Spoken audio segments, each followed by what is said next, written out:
Baiklah, Assalamualaikum warahmatullahi wabarakatuh. Pada video kali ini kita akan bahas bagian penting ya dari akuntansi manajemen yaitu target costing. Nah, target costing ini merupakan suatu metode penentuan biaya. Kita kita garis bawahi ya. Menurut metode penentuan biaya dalam akuntansi manajemen yang berorientasi pada pasar atau market driven costing. Pendekatan ini dimulai dari harga jual yang dapat diterima oleh konsumen, kemudian dikurangi dengan laba yang diharapkan untuk memperoleh batas maksimum ya, batas maksimum biaya produksi. Nah, artinya untuk menentukan target cost kita nanti nanti akan dibahas juga ya di bawah. Itu perlu menentukan terlebih dahulu berapa harganya, kemudian berapa laba yang diharapkan, sehingga nanti secara matematis kita akan tulis di bawah ya. Kita lanjutkan terlebih dahulu. Nah, ini konsep dasarnya ya, target costing. Secara matematis konsepnya adalah target costing sama dengan target cost sama dengan harga jual yang diharapkan dikurang dengan laba yang diinginkan. Nah, artinya harga jual ditentukan berdasarkan kondisi pasar dan daya beli konsumen, sedangkan laba ditetapkan oleh pihak manajemen dan target cost adalah hasil pengurangan dari harga dikurang dengan laba. Oke. Nah, hal yang mungkin kita perlu tekankan di sini, harga di sini ditentukan oleh pasar ya, ditentukan oleh pasar. Artinya, perusahaan sebelum menentukan harganya sebuah produk itu, maka dia terlebih dahulu harus riset pasar. Dia harus memahami berapa harga yang ada di pasar terkait produk yang akan dihasilkan atau diproduksi. Seperti itu ya. Kemudian sudah ditemukan, misalkan harga per produk adalah 10.000 misalkan, maka kita juga akan menetapkan harga yang relatif seperti itu. Agar apa? Agar supaya kompetitif. Nah, kemudian kita juga harus menetapkan labanya. Labanya berapa kita harapkan? Misalkan 8.000.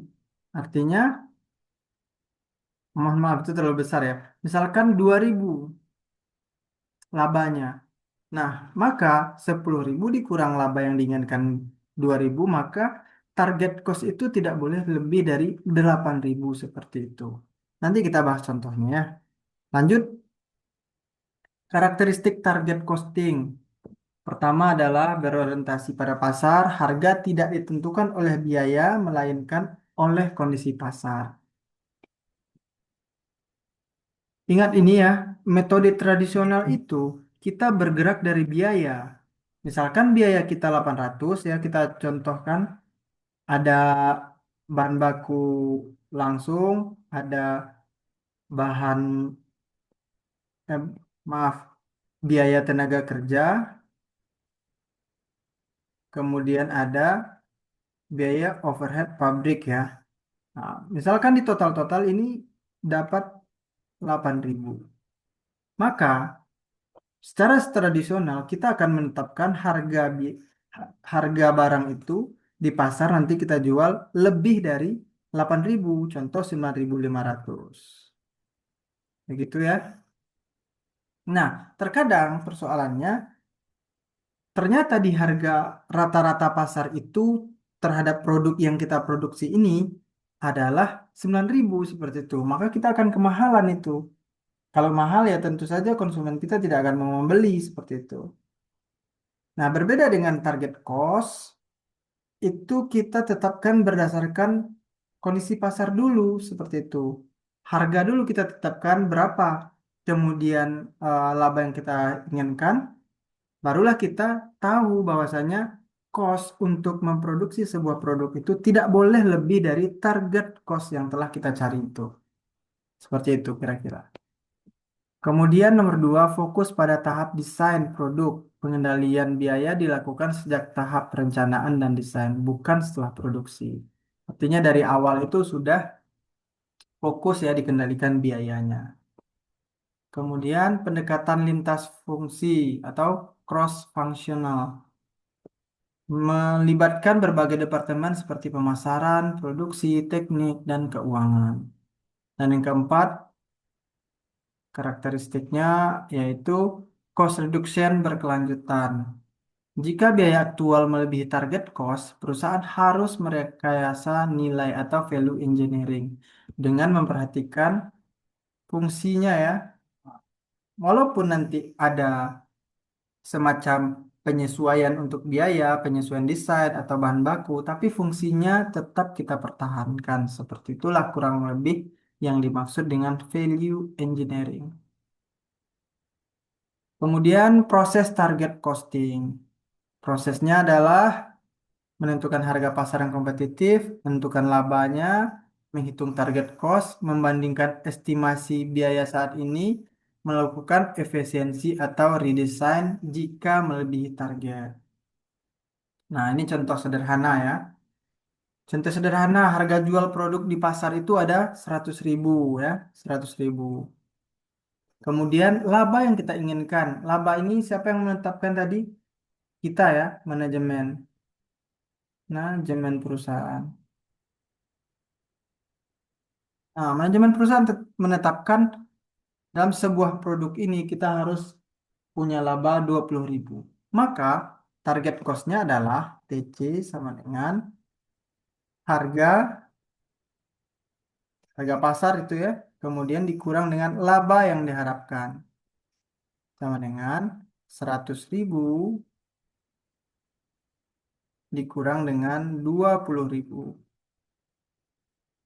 Maka didapatkan TC-nya adalah 80.000 ya. 80.000 ini merupakan batas maksimal dari kos kita ya, batas maksimal dari kos kita. Artinya, dalam memproduksi sebuah produk, kita tidak boleh melebihi 80.000.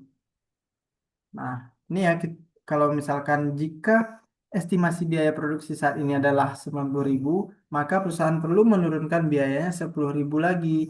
Kenapa? Karena target cost-nya untuk mendapatkan laba 20.000 adalah 80, seperti itu. Nah, ini sudah kelewatan ya, 10. Karena 90 ya, estimasi biayanya. Apa yang dilakukan misalkan uh, ternyata benar-benar uh, 90 nih, maka kita akan redesign lagi seperti yang dijelaskan di sini tadi ya, redesign lagi jika melebihi target. Kemudian terakhir ya, keunggulannya adalah meningkatkan daya saing harga karena market base tadi ya, kemudian mengendalikan biaya sejak awal, mendorong inovasi dan efisiensi. Kemudian sedangkan kelemahannya perlu koordinasi yang kompleks antar divisi tadi ya, kemudian tekanan tim yang tinggi, khususnya tim desain ya, dan yang terakhir adalah tidak mudah diterapkan pada industri yang punya karakteristik itu inovasinya itu harus cepat seperti itu.